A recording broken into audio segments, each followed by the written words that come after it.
안녕하세요. 오늘은 감성한 약사가 기침에 대한 이야기를 한번 해보려고 합니다. 이게 사실 기침이라는 부분들이 막 죽을 거는 아니잖아요. 그런데 기침이 멈추지 않으면 일상에서 그렇게 기침만큼 이렇게 불편을 주는 게 참 없더라고요. 근데 특히나 이제 기침이 뭐 별거 아니냐 싶은데 기침을 심하게 하면요. 정말 가슴이 찢어지라 아프기도 하고요. 나중에는 배도 땡겨요. 아마 이 영상을 보시는 분 중에 뭐 한두 명, 아니 뭐 두세 명? 아직 이제 저희 영상이 유명하지 않기 때문에 많은 분들이 보시는 건 아니지만 분명히 배까지 이렇게 이제 아프신 경험을 하신 분들이 반드시 있을 겁니다. 근데 이제 이런 기침이라는 것이 밤에 되면 이게 정말 문제가 돼요. 왜냐하면은 밤에 되면은 일단은 수면 상태를 엄청나게 방해를 합니다. 처음에 잠이 드는 것도 방해를 하고요. 중간중간에 잠을 자다가 기침을 하면요.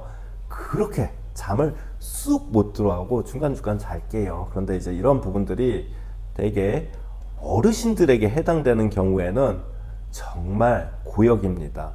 여러분들 잠이라는 것은요, 한 번에 쭉 길게 자야지 이렇게 수면이 깊게 들어가서 다음날 이제 피곤한 부분들이 해소가 되는데요. 중간중간에 깨게 되면요, 정말 하루가 피곤합니다. 그래서 기침이라는 부분들이 물론 젊으신 부분들도 고생을 하시는 분들도 괴로우시겠지만 어르신들이 기침을 하시게 되면 그것만큼 괴로운 것이 없습니다. 그래서 우리 어머니 아버지 피곤하시다 그럴 때는 물론 보약 좋지만 기침 이렇게 하고 있는 건 아닌지 잠깐 귀 쫑긋하고 이렇게 들어보시면 좋습니다. 근데 이제 특히 이제 기침이라는 부분들이 보통은 여러 가지 뭐 인후통이라든지 염증 이런 부분들에 대해서 좋아지게 하려고 많이 이제 신경들 쓰세요. 그 중에 가장 대표적인 게 도라지죠. 한약재 명으로는 길경이라고 하는데 간혹 이게 잠시 일시적인 기침이 아니라 오래된 기침이 있습니다. 오래된 기침은요, 목만 관리해서 되지 않습니다.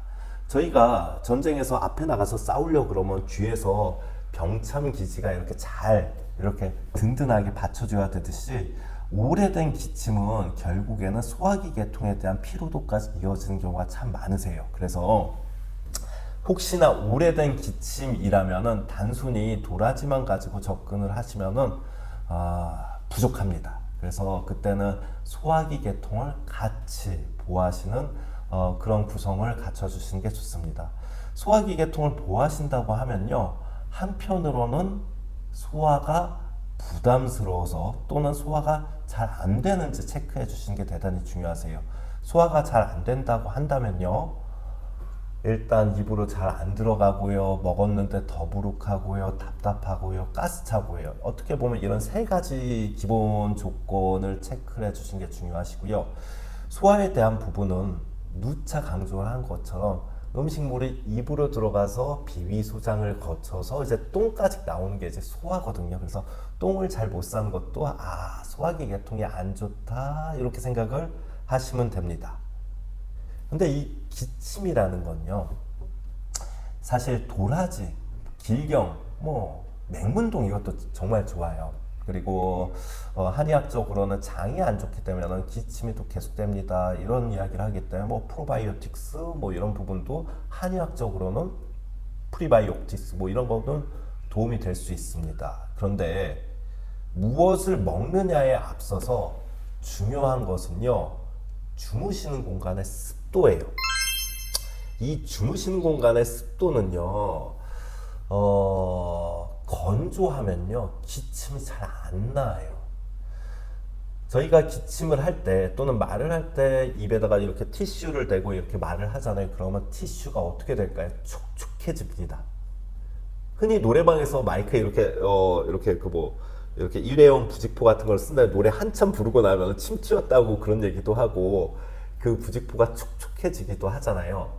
사람이 말을 하고 호흡을 하고 기침을 하는 그 과정 속에서는 수분이 폐를 통해 가지고 이렇게 나오게 됩니다. 그러면 어떻게 되냐면 기침이 반복될수록 폐가 건조해져요.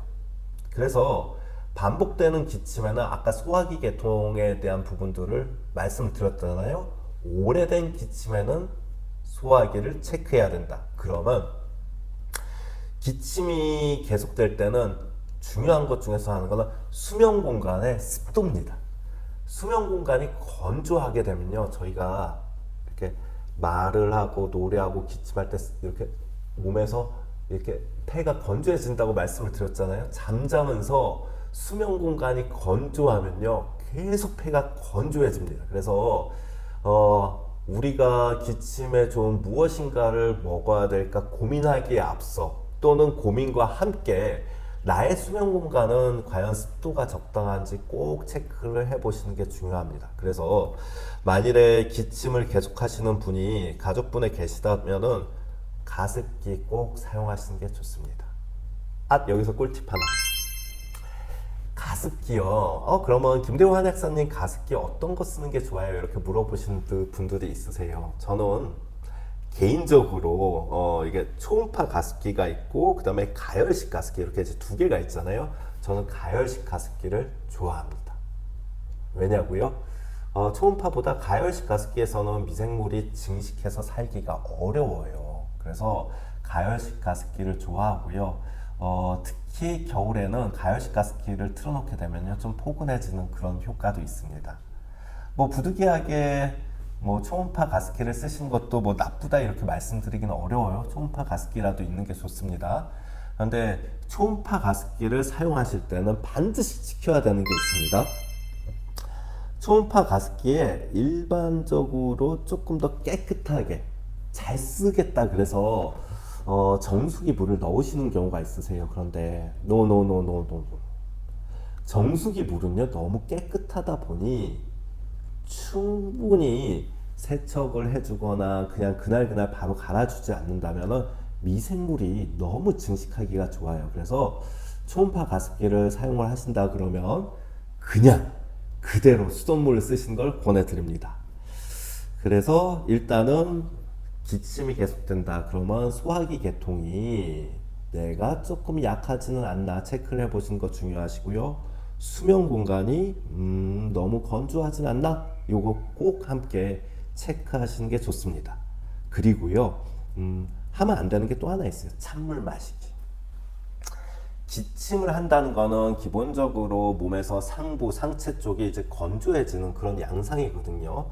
건조해지게 되면은 이 수분이 이렇게 막 땡길 수밖에 없어요. 그런데 수분이 땡길 때 특히 찬물이 많이 이렇게 매혹적으로 이렇게 막 이렇게 악마의 소리처럼 이렇게 유혹하는 소리가 들리거든요. 그런데 이제 찬물을 막 드시게 되면은 사람의 체온이 몇 도인가요? 36.5도. 네, 맞습니다. 사람은 항온동물로서 이제 온도를 일정하게 유지를 하려고 그러는 그런 성격이 있습니다. 그래서 찬물을 드시게 되면은 이 물이 들어가는 기도를 중심으로 너무 열이 나요. 처음에는 시원한데 물이 들어갈 때는. 왜? 온도를 맞추려는 그런 성격 때문에. 그런 이 항온성을 맞추려는 성격 때문에 열이 나게 되면은 당장에 찬물을 먹게 되면 시원한데요, 다시 목이 금방 건조해집니다. 아마 이 이야기는 군대 갔다 오신 분들은 아마 많이 공감되지 않을까 생각합니다. 그래서 군대에서는 찬물 잘 안 주고요, 뜨거운 물 먹자. 물론 군대에서 배탈 나지 말라고 뭐 그런 부분도 있긴 하지만, 그래서 기침을 많이 하실 때는 따뜻한 물을 머금는 것이 좋습니다.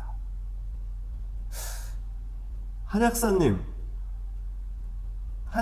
뭐 그래도 나름 18년차 한약사인데 도라지 뭐 맹문동 이런 거 꿀팁 좀 주세요.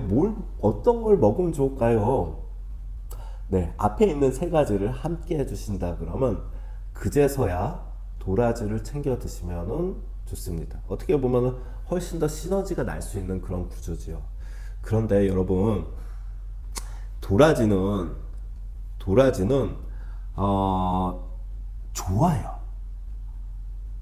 뭔가 이렇게 기침에 더 좋은 게 없을까 막 많이 찾아보시는데, 사실 더 좋은 게 있을 수도 있지만 18년 경험상 도라지보다 좋은 거 뭐 그런 거 이렇게 꼽기가 어렵습니다. 그런데 도라지를 잘 먹는 방법이 있어요.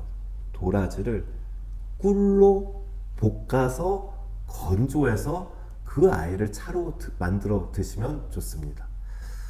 한의학적으로는 이런 부분들을 포제라고 합니다. 포제라고 하면은 원료의 성격을 더 좋게 하거나 또는 부작용을 줄이는 한의학적 가공법을 이야기하는데요.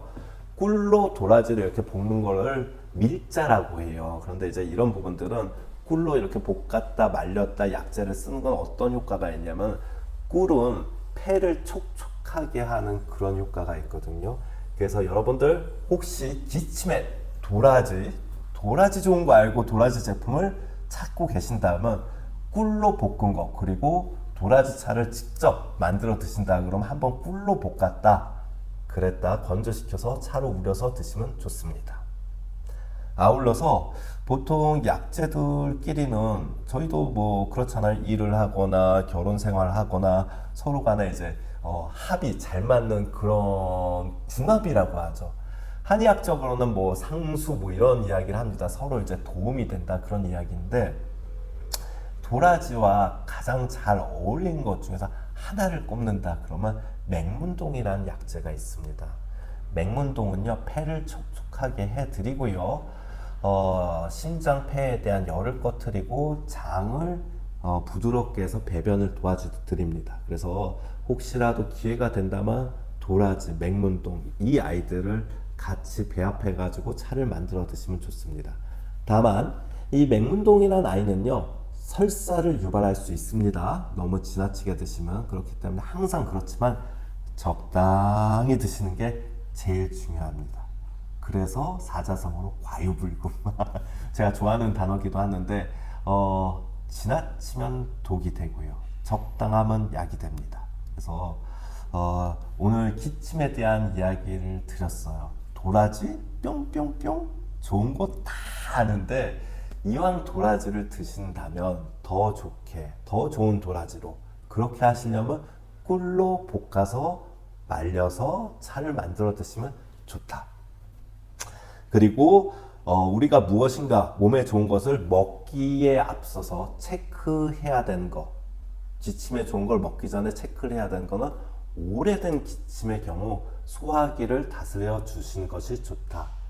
그 다음에 마지막으로, 기침에는 반드시 수면 공간이 건조한 것을 피해줘야 된다. 최소한 가습기를 틀고요, 꿀로 볶은 도라지를 드시면요, 여러분들이 해당되는 부분에 대해서 지출한 가습기 비용이나 뭐 꿀값이나 도라지 값이나 그 이상으로는 만족할 거라고 확신합니다. 여러분들 기침 피곤하게 만들어주고 밤잠 설치게 하는, 특히 어머님 기침, 도라지 좋은 거 알지만 도라지 전에 가습기, 우리 엄마 방, 우리 아빠 방 혹시 너무 건조하진 않은지 체크 한번 부탁드려요. 오늘은 키푸드에서 도라지에 대한 이야기를 해봤습니다. 감사합니다. 다음에 또 뵐게요.